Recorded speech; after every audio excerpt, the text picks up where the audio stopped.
Now we're leaving Iran with no Navy, no Air Force, no anti-aircraft, no missile capability, no nuclear program. We're leaving them without any nuclear capacity, and they've agreed to that. And we're getting along quite well, although if you read the fake news, you never know. Think of it. Now those dollars go directly into the Iranian central bank. That's going to help refill Iran's coffers. It's going to go directly to the support of terrorism, to building missiles, to rebuilding all that was destroyed over the course of the 40 days of Operation Epic Fury. And so he's giving up quite a lot of leverage in exchange for what? This won't go over well in the White House, will it? As the president stood in front of a crowd and peddled more election lies. You ever hear the fake news? They say, that's an 80-20 issue. No, it's not. It's 99-1. You know, I've been doing politics now for 10 years. Not that long, considering I've won 3 elections. You know, so but we did great in the second one. It was a rigged deal. Forgot the congressman's name that he was campaigning for. We got to get a certain very talented congressman reelected. You know that. We got to get him. Where are you? Where are you, Mr. Congressman? We got to get you back in.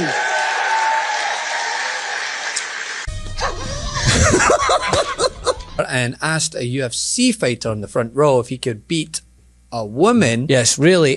Tony, could you have taken most women in the heavyweight championship? He was the heavyweight champion of the world. Do you think you would have had trouble with a woman of approximately your size? Be hard to find a woman of your size, but if we did, I think you would have been okay. What do you think, Bo? Could he have handled it? I think so. What about you, Bo? Could you handle a woman of approximately your, 182 or something? Think there's a 182-pounder that could give you a little tussle? I don't think so.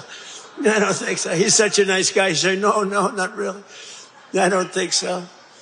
When she looked at those ears of Bo, when she looked at those ears, she'll say, I'll take a pass. It appears that the old tropes got a little boring for Fox News, so they opted to cut away from the rally to discuss a more pressing matter, the MOU, and it just so happened that the guest they had on was completely trashing it. Its derivative products surreptitiously. Now they can do it all out in the open. Now they can do it in dollars. And now those dollars go directly into the Iranian central bank. Profits to the tune of several $billion a day. That's going to help refill Iran's coffers. It's going to go directly to the support of terrorism, to building missiles, to rebuilding all that was destroyed over the course of the 40 days of Operation Epic Fury.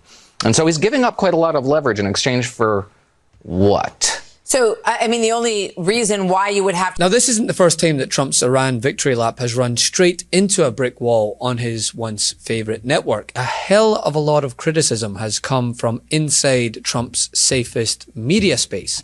If you look at just last week, Ainsley Earhart asked about the proposed $300 billion reconstruction fund for Iran.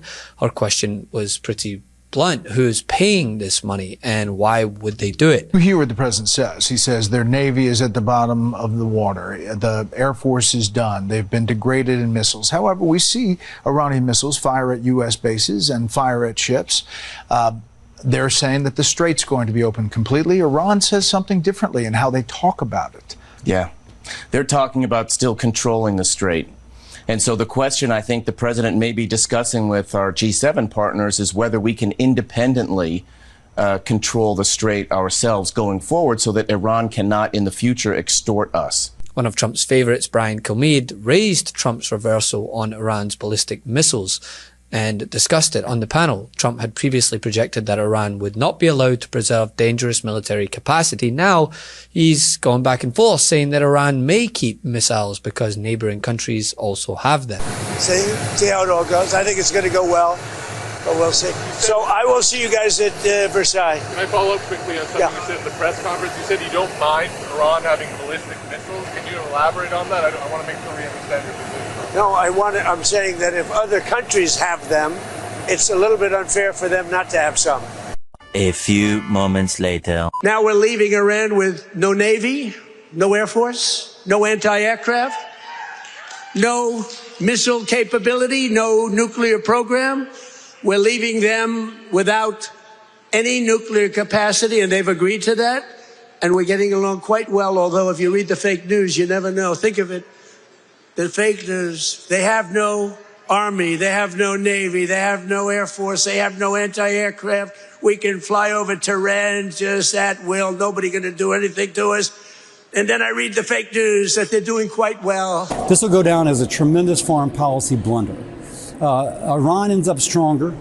Our allies in the region are weaker. And Iran has learned that if they're willing to grab that Strait of Hormuz and choke it off, they can get the Western world to dance to their tune. I think it's a deep mistake. Then, of course, there is the Reconstruction Fund, right? The agreement between the nations have reportedly committed to creating a $300 billion fund for Iran's reconstruction and economic development. Trump's most staunch defenders are emphasizing that America is not explicitly required to pay into it. And Fox host Trey Yingst acknowledged that the document doesn't explain exactly what role the United States would play in assembling the fund. The assumption is that Gulf countries may contribute. But why is the regime that Trump just spent months and billions of dollars attacking because they called them an existential threat, potentially receiving access to a reconstruction package larger than the annual economy of some countries? And what guarantees prevent those resources from strengthening the same state apparatus Trump said had to be broken? Action will be taken. But I can't square some of the things that are coming out of the administration from reliable sources. That's what I find so disturbing. When I heard it from the Iranians, Sean, I dismissed it. I said, that's the same nonsense we were always hearing. Well, but when I hear from administration sources some of the things that you have heard of what's in this deal, that makes no sense whatsoever. It's not defensible. I think what the president should do is just let's release it and let people see what's out there so we stop debating about something none of us has seen. Well, you got the assurances from the vice president tonight, and the president is... The administration's answer appears to be, just trust us, okay? Remember this. We had to make this detour. We had to go to Iran. You can't let them blow up the Middle East and then us, if that's possible. We would have gotten them before, but they would have blown up Israel. They would have blown up the entire Middle East. You can't let that. You want to see a bad economy? That's a bad economy. So, but remember that our oil in the middle of this conflict was less than it was for sleepy Joe Biden. And we're putting out a fire. Biden, Clinton, Bush, all of them. Barack Hussein Obama. Have you heard of him? Have you heard of Barack Hussein Obama? None of them did anything. Obama gave them $1.7 billion in green cash. Remember, on a 747, they flew over piles of cash. $1.7 billion. Gave them hundreds of billions of dollars. And thought they could bribe them into peace. No, the only thing they understand is what these guys in the front row understand is the hammer. Because if you look at what we did to their nuclear capacity with those beautiful B-2 bombers, that was truly a hammer. In fact, we named it a hammer, Operation Hammer. But numerous Fox contributors have framed the problem perfectly. The agreement appears to be a great deal for Iran. Iran gets money, sanctions relief, frozen assets potentially released, economic breathing room. They're better off than they were before the hostilities began. There's also a lot of talk about this $300 billion fund that they may soon have access to. Nobody is disputing that that is a thing. I hate to say this. In this deal, the biggest loser is the United States and India. You negotiate from strength. You don't give people money. I will say that the early returns do not look wildly promising at this point. America has given up all of its leverage in this situation. Let's be very clear. This is the vice president's deal. It does not have support. The regime has not changed. They're just richer. I do have concerns about the memorandum of understanding. I didn't believe it. I thought somebody was spoofing me. Unless you were homeschooled by a day drinker, no one's confident that Iran's going to do anything. How about the guys and gals that bled and died on our country's behalf? Well, where's their fun? I didn't see that in MOU. This doesn't feel like a victory. And when Trump is asked, well, what does the United States get?